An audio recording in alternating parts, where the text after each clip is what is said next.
Some of the stories Jay and I look at on This Week in FCPA, episode 277, include: Will corruption forestall climate change? Monica Guy explores in the FCPA blog. Driving culture through sustainability. Linda Luty in Risk and Compliance Matters. Stop little problems from becoming big ones. Mike Volkov in Corruption, Crime, and Compliance. More on effective compliance. Michael Julian in the FCPA blog.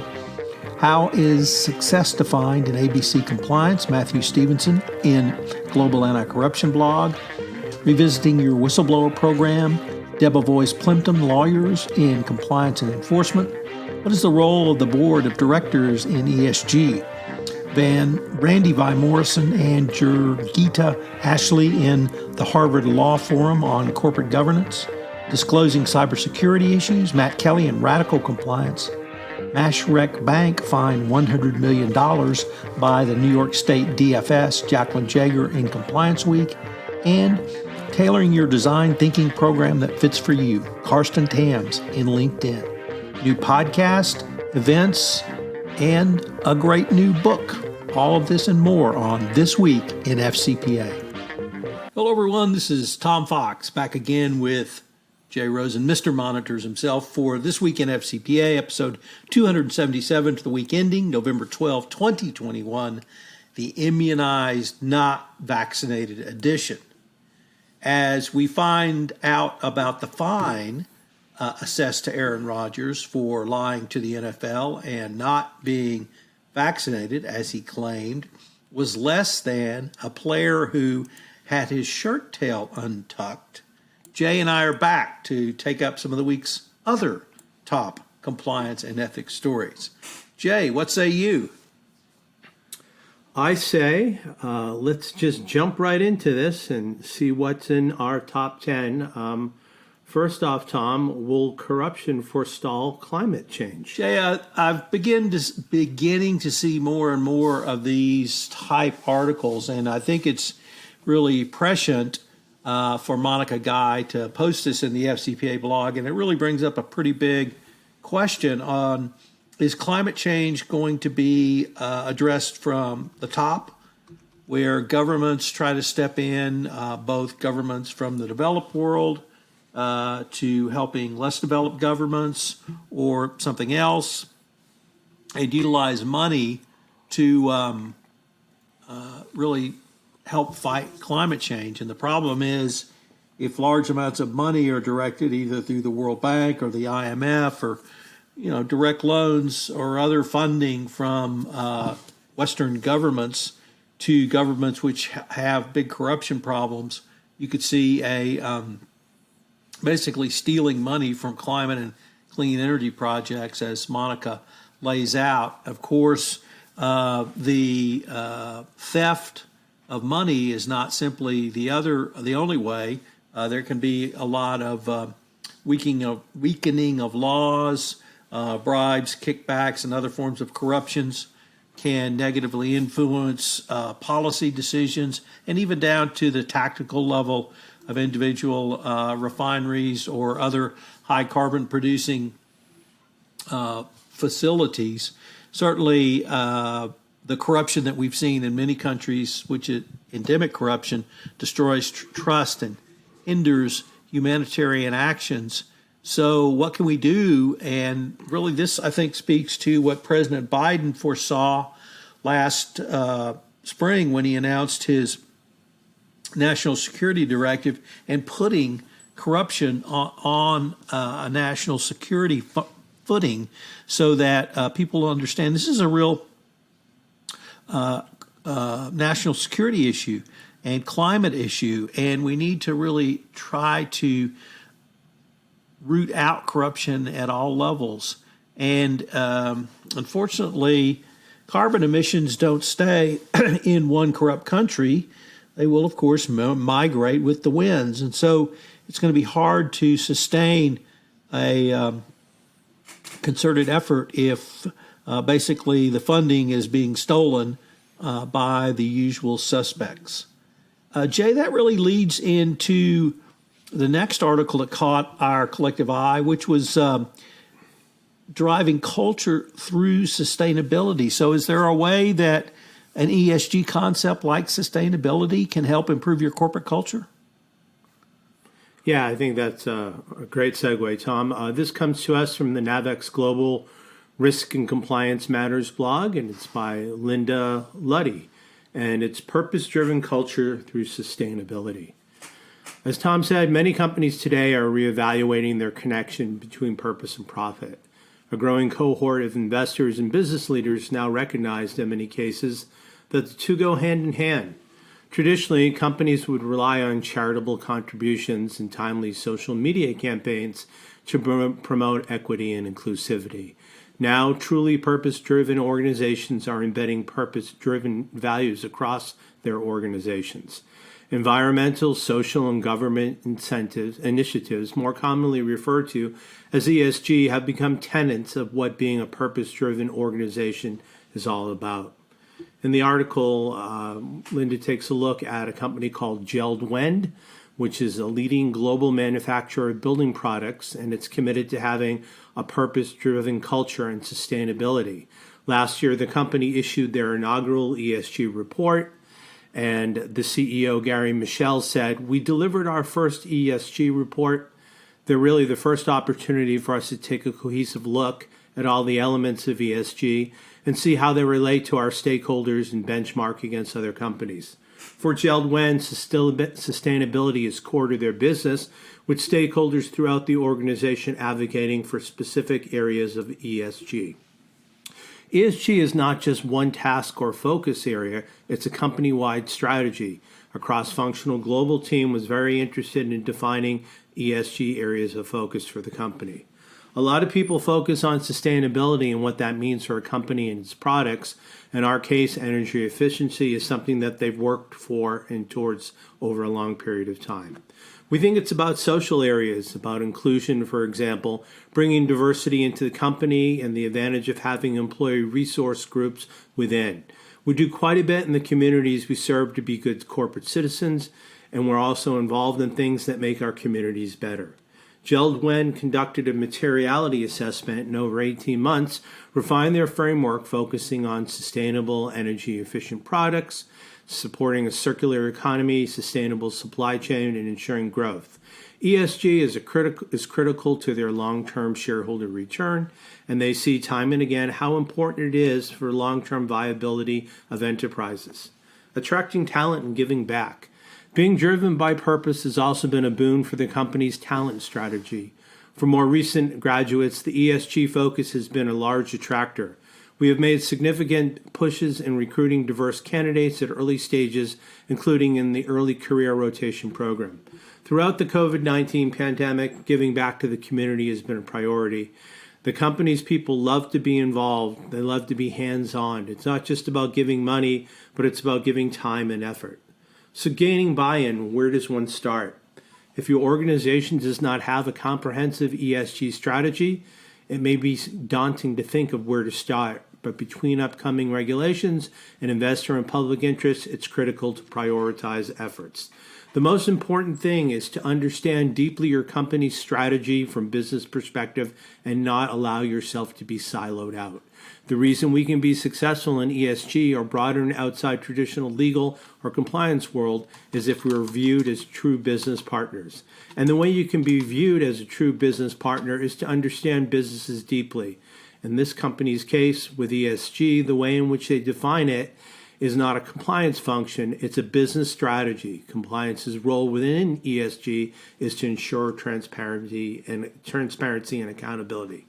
So embedding ESG into your culture, it's not an easy feat, and there's no singular playbook because of the unique organizational structures, priorities, and challenges. But an increased focus from regulators and the public demonstration that the importance of making meaningful efforts and soon. ESG is a journey, not a destination, and learning from organizations with successful ESG programs and ongoing commitments will help pave the way for better practices for the long term. Tom, what's on Mike Volkov's mind this week? Well, Jay, Mike writes about a case involving fraud against Rockwell Automation, and it reminds us that small problems can become very large ones if you don't pay attention or you don't have the basic controls in place. And the fraud scheme here was, I want to say, fairly pedestrian, but it cost, or the fraudsters were able to scam $17 million from Rockwell Automation through it. And what they did was they set up, they had a former colleague set up a software company, and then they steered business his way. And he kicked back the money to the Rockwell employees, so that they basically stole from the company through inflated invoices or false invoices. And it really shows, Jay, that the basic conflict of interest inquiries must be given at a company, and literally on an annual basis. And you have to disclose if you have any work with former colleagues. You have to disclose if you have created corporations, which the two fraudsters here created a shell corporation to accept the proceeds of the kickbacks. And those basic compliance controls apparently were not put in place. Now, as with most fraudsters, or fraud schemes, I should say, the fraud was uncovered internally, and a Rockwell employee reported internally that, quote, something funny, end quote, was occurring between the employees, the Rockwell fraudster Rockwell employees, and this new software development company. That resulted in an internal investigation and termination of the two, or resignation of the two Rockwell Automation employees on the same day. So I think that part of the system worked. But if Rockwell Automation had a more robust system early on, they may have caught this before the fraudsters were able to purloin some $17 million through their business with their friend back to them as kickback. So I think a good lesson, Jay, on some of the basic controls you have to have in place, and you've got to enforce those controls.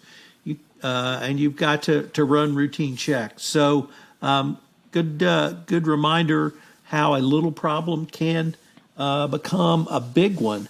Jay, we had some ongoing debate in the FCPA blog on Dick Cassin's post from last week on effective compliance. What did Mike Julian have to say in his blog post?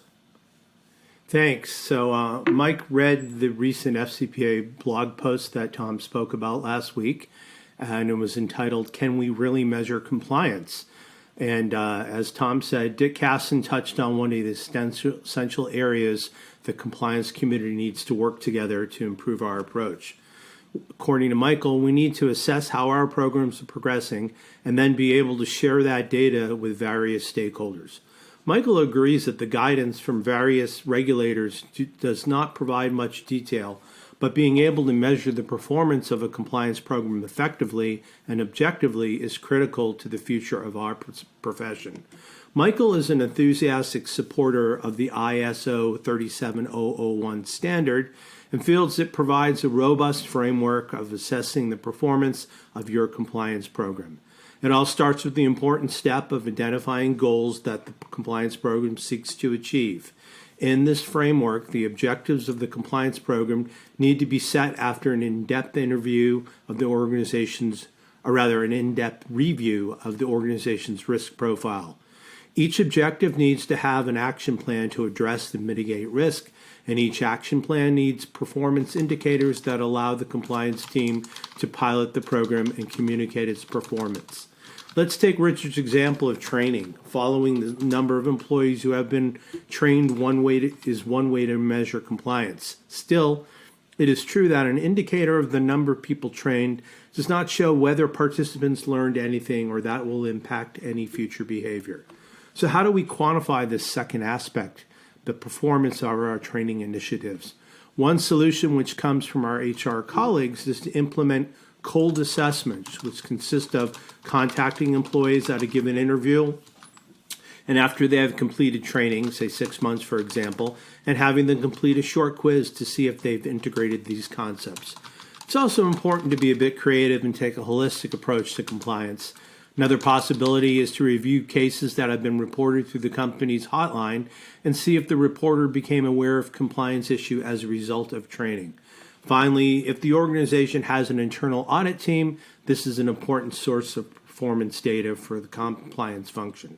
For example, let's say that gift giving is one of the main sources of corruption risk for your company, and a gift approval and reporting tool is in place.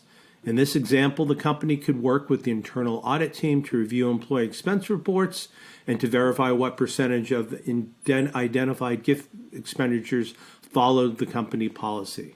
So does this mean that no corrupt activity has taken place? Well, not really, but twin indicators of one, having good data and who's being trained, the deployment indicator, and two, the objective data available that shows employees are following the rules, the performance indicator.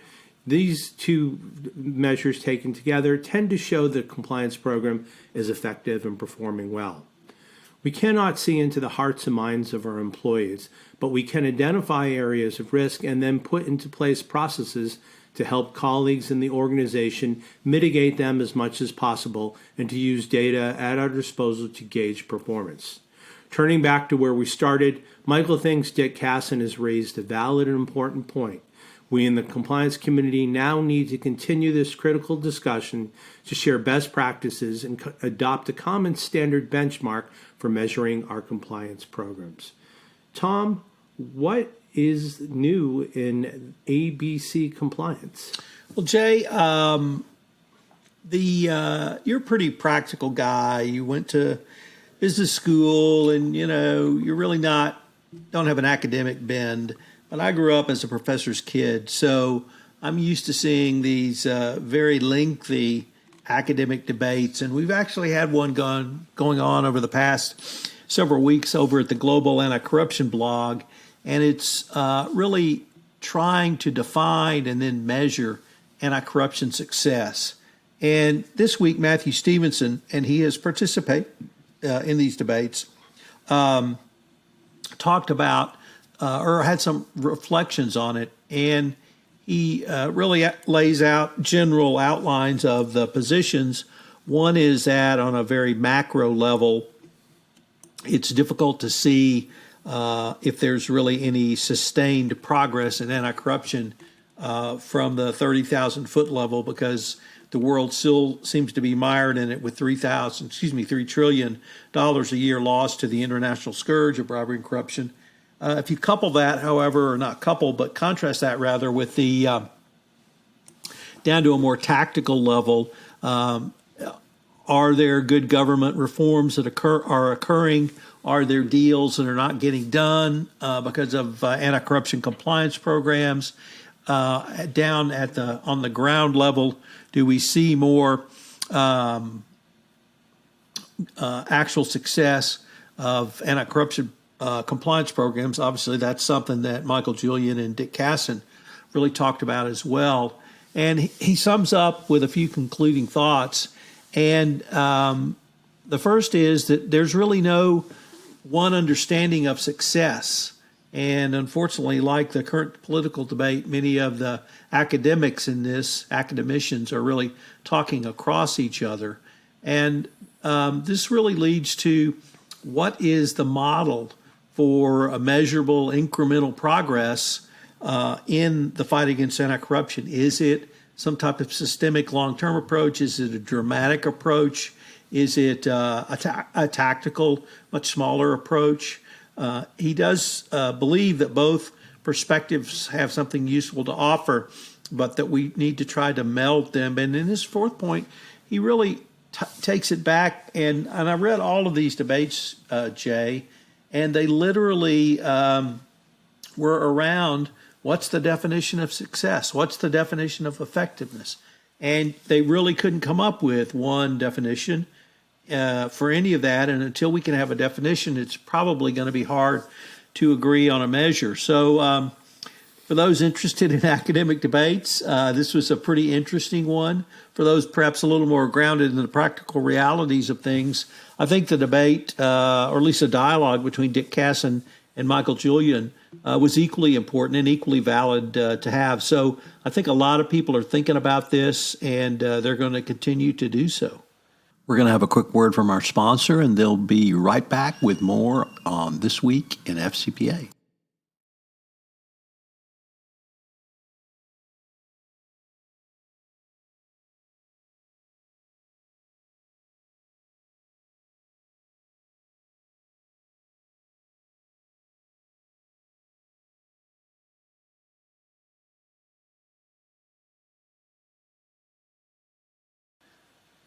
What's up in the whistleblower world, Jay?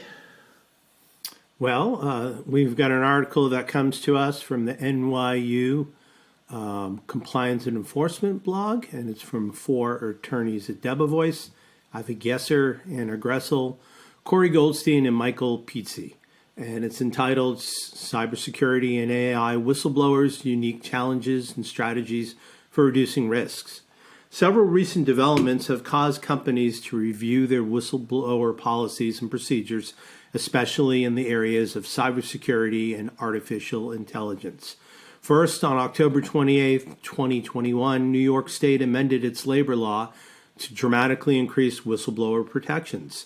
Second, the SEC announced that it has surpassed $1 billion with a B in awards to whistleblowers, including a recent payment of $110 million. As the SEC continues to escalate its cyber and data management enforcement, regulators increase their scrutiny over AI. We can expect whistleblower actions in these areas to become more common. Third, on October 6th of this year, the U.S. DOJ launched its Civil Cyber Fraud Initiative, which aims to use the False Claims Act to bring actions against companies that offer services to the U.S. government. And fourth and final, many companies are rapidly adopting AI programs and using algorithms to assist in important decision-making that affect their employees and customers, like hiring, lending, insurance, marketing, and content promotion. Taken together, these factors, the rise of internal company disputes over cyber and AI, expanding whistleblower protections, the prospects of significant awards, and the media's interest in these kinds of dispute due to the public's suspicion that companies are not doing enough to combat cybersecurity and AI to protect consumers, to a likely significant increase in the number of data-related whistleblower complaints in the coming years. Here are some practical tips for addressing whistleblower complaints. To better prepare and respond to cyber and AI complaints, companies should consider adopting the following measures. First, provide training to management in cyber and AI operations. Second, review whistleblower policies and procedures to see whether they adequately address issues that arise from cyber and AI complaints. 3, address complaints promptly. Because these concerns are often technical in nature, they sometimes languish. 4th, taking concerns seriously. 5, consider involving counsel when faced with complaints regarding alleged violations of the law in connection with cyber and AI. Bringing in outside counsel may help strengthen privilege claims over investigation. 6, the investigations team. It's important that the investigation team have the necessary expertise to evaluate allegations or has consultants or access to those who can assist. 7, avoid retaliation. If the whistleblower is anonymous, it is advisable not to conduct an investigation to figure out their identity in order to limit the risk of retaliation. And finally, 8, providing context for allegations. Whistleblowers sometimes have an incomplete view of the company's risks. They may have valid concerns, but may lack a broader context for priorities of their organization. So these eight suggestions really can go away in helping you craft proper policies and procedures to combat growing concerns in cybersecurity and AI. Next up, Tom, what is the role of the board of directors in ESG? Jay, we've had a lot of discussion, and I've written a lot about ESG. Indeed, I have an ESG podcast now. And we found an article from Jurgita Ashley and Randy Vi Morrison from Thompson Hine and the Society for Corporate Governance, respectively. That was really a very good article thinking through and talking about the board's role. And they talked about board oversight, what the structure should be. They emphasize that no one size fits all. There are several potential alternatives that could include a full board, an existing board committee, a new board committee, or multiple board committees. They have some great statistics about what many companies are doing based upon corporate board and EY board survey of what corporations are currently doing. And they wind up with some examples of oversight, both for full board and multiple existing companies in a pretty useful chart. So it was, I thought, an excellent article. It also talked about reporting up to the board and assessing the board's competencies, the topics and metrics to share with the board, the frequency of timing with the board. So a wide-ranging article. It's a lengthy article, but a lot of detail, and I think every compliance professional will garner quite a bit from it in terms of perhaps advising the board on what they need to do or actual reporting to the board. So kudos to the authors, and it was a very good article. Jay, our friend, the coolest guy in compliance, wrote about some cybersecurity issues. What caught your eye about Mr. Kelly himself? Thanks, Tom. This is Matt writing in his blog, Radical Compliance. What caught my eyes is that Matt has returned to the issue of disclosing cybersecurity issues to investors because, frankly, so many companies still struggle with exactly what to say in securities filings. That issue came up recently at a securities enforcement forum last week, and we have some excellent insights to share with the class. First, let's note that the SEC does take enforcement action against companies for ham-fisted disclosure of breaches. We've seen 2 actions this year alone against First American Financial Corp in July and recently against Pearson Corp in August. Second, let's also remember that there are new rules or guidance from the SEC that are forthcoming. So publicly traded firms do need to think about cybersecurity breaches and ensuring responses that are happening within your enterprise and to what extent that activity needs to be disclosed to investors in a timely manner. Of course, it's tricky terrain, hence the session last week at the forum. The key issue as laid out by speakers in this session focused on cybersecurity is about building an effective process for disclosure, which means bridging the gap between IT and disclosure personnel.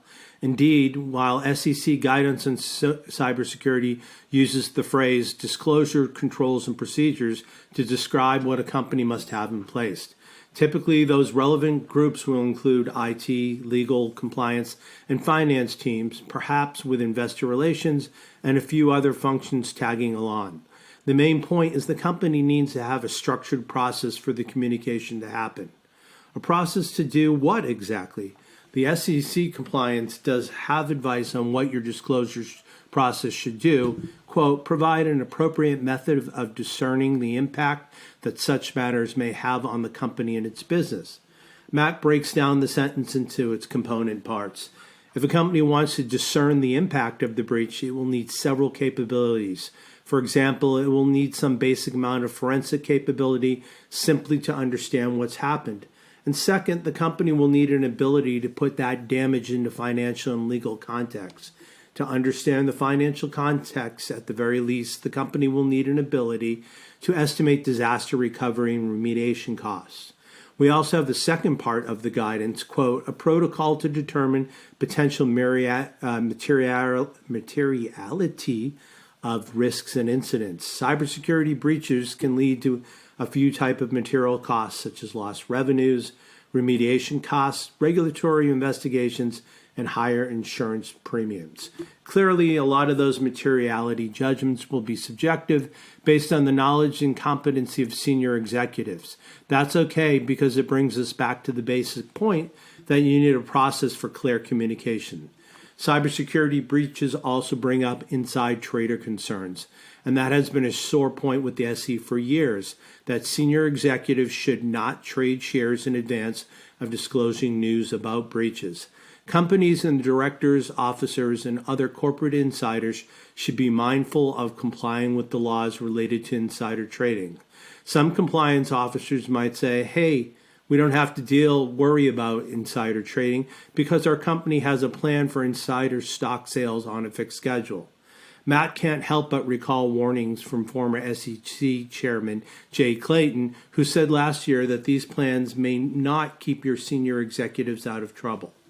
Clayton's take was that the company's possession of material non-public information, like, say, a major cybersecurity lapse, should be enough to trigger insider trading liability, even if the senior executives themselves don't know about it.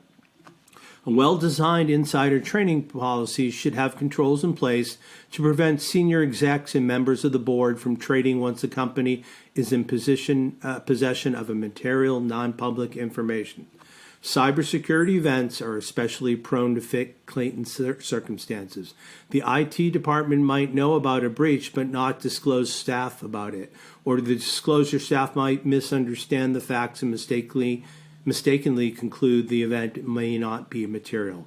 So yet again, we're back to the importance of clear communication among the various parts of the business. Funny how that point keeps cropping up, isn't it? Tom, what is Bank that was fined $100 million by Department of Financial Services? I'm glad that you actually tried to pronounce that. It relieved me of the responsibility of trying to do so, because I would have butchered it. So I'm just going to say the UAE Bank.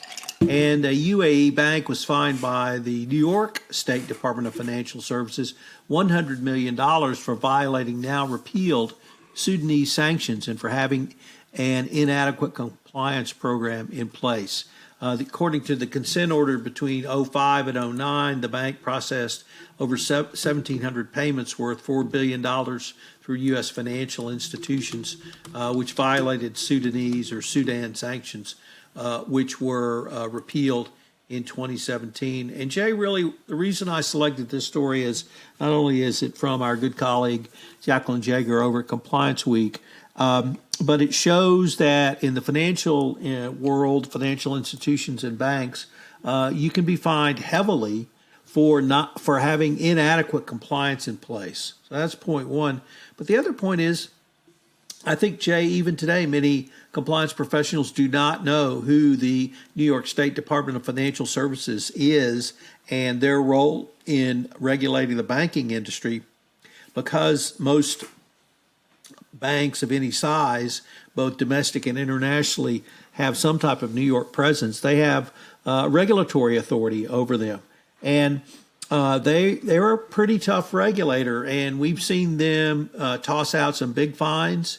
They also regulate insurance companies in the state of New York, where many are domiciled as well. So the NYDFS has a very robust regulatory and enforcement, or I should say enforcement team, and this is one of the key cases that they have brought. This is not a Fed case. This is not a OCC case, Office of the Comptroller of the Currency.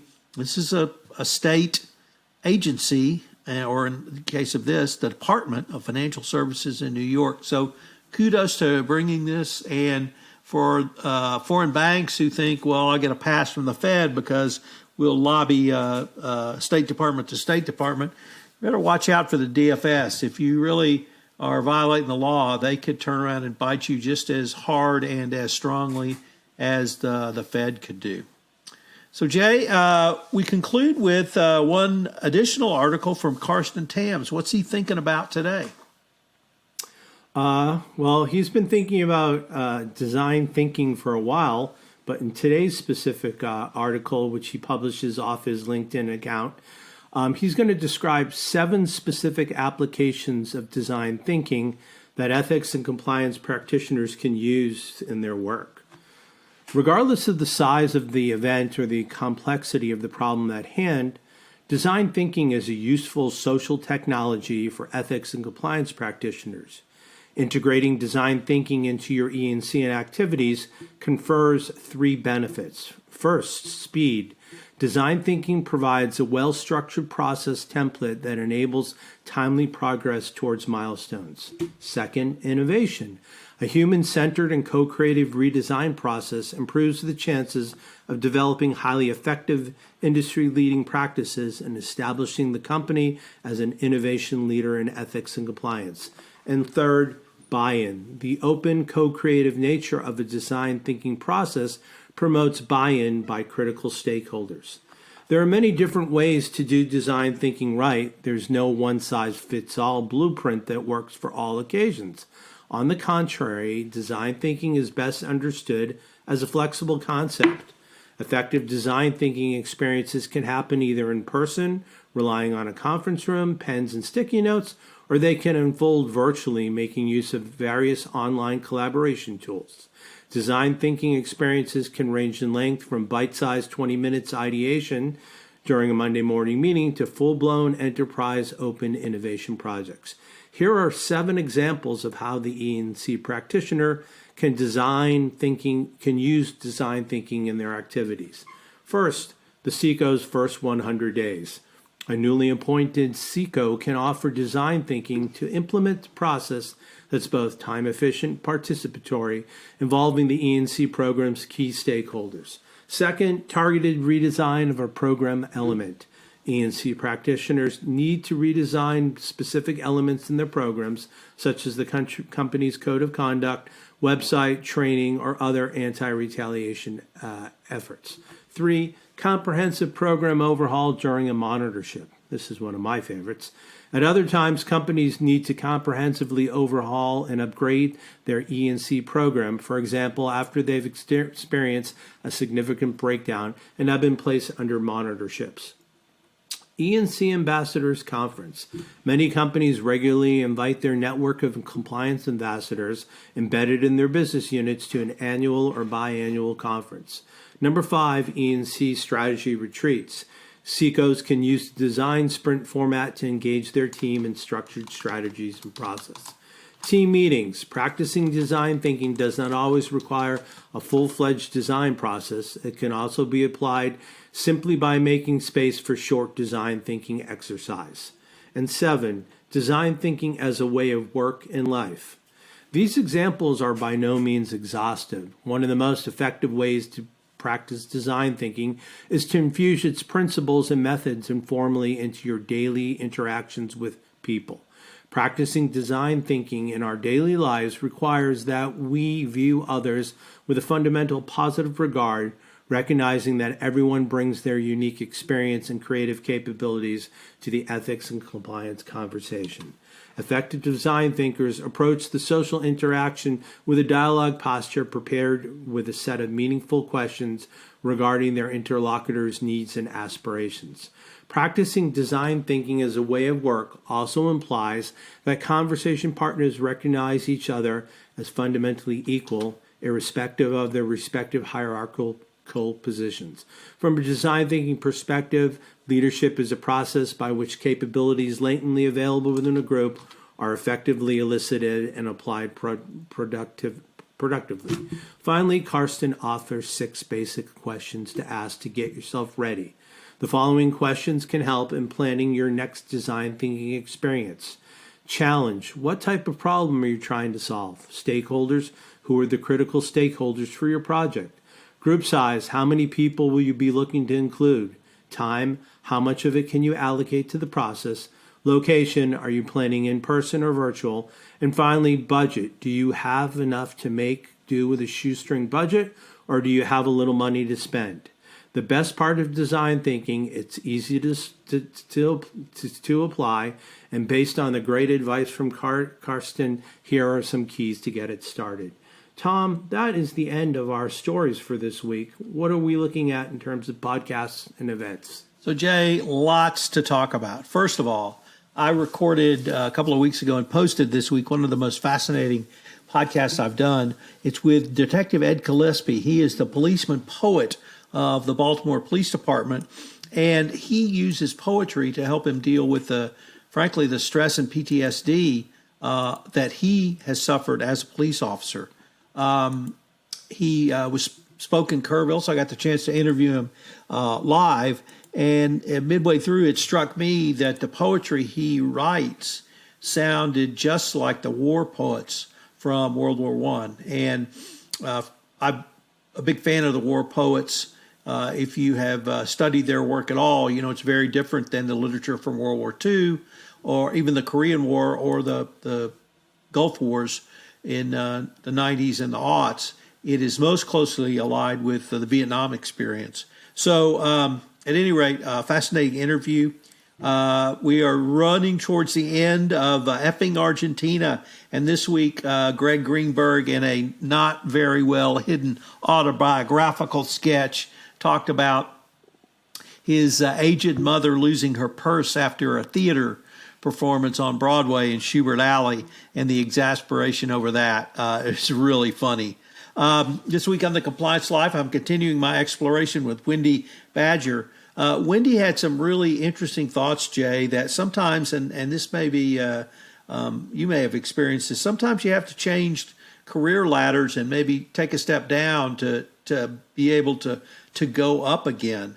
And she felt like she had done that at least once and maybe twice in her career, where she took what was a step down, but it gave her an open path, or a more open path to go up the ladder, in her case, to the CCO chair.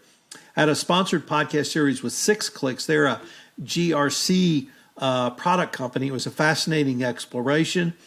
And most importantly, Jay, or most proudly, I should say, next week I'm doing a 5-part series on understanding Lyme disease. I don't know if you knew any folks who got that when you lived back in the Northeast, but apparently it's much more prevalent in the Northeast than I ever really dreamed. The name, indeed, Lyme disease, comes from the fact it was diagnosed in Old Lyme, Connecticut for the first time. I have Ben Lachlan, who's an epidemiologist, and his colleague, Scott Endicott. Scott's also an epidemiologist, and Scott suffers from Lyme disease.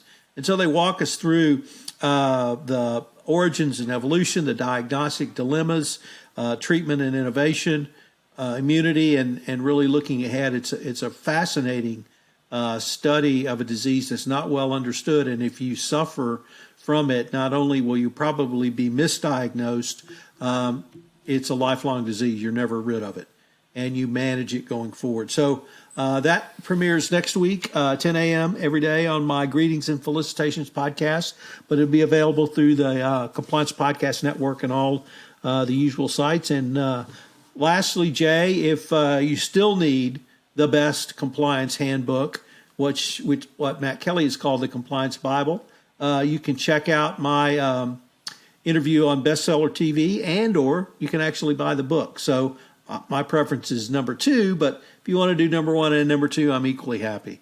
So what do you have for us closing, Jay?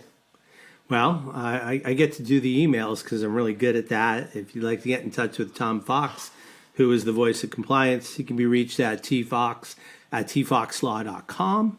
And myself, Jay Rosen, Mr. Monitor, I can be reached at the initial J, ROSEN, at affiliatedmonitors.com. So we'd like to thank you for spending some time with us this week or this weekend. This has been This Week in FCPA, episode number 277, for the week ending November 12th, 2021, the Immunized But Not Vaccinated Edition. We hope you have a great weekend, and we look forward to speaking with you next week when we take a look at This Week in FCPA. Thanks so much for listening to this episode. I hope you'll check out the latest addition to the Compliance Podcast Network, Hidden Traffic, a podcast hosted by Gwen Hassan, where Gwen looks at the international scourge of human trafficking, and more importantly, the response a corporation and compliance professional can make to help fight this scourge. Once again, Hidden Traffic, hosted by Gwen Hassan on the Compliance Podcast Network. Hope you'll join Jay and I again next week for another episode of This Week in FCPA. Thanks again for listening. This podcast is a part of the C-Suite Radio Network. For more top business podcasts, visit c-suiteradio.com.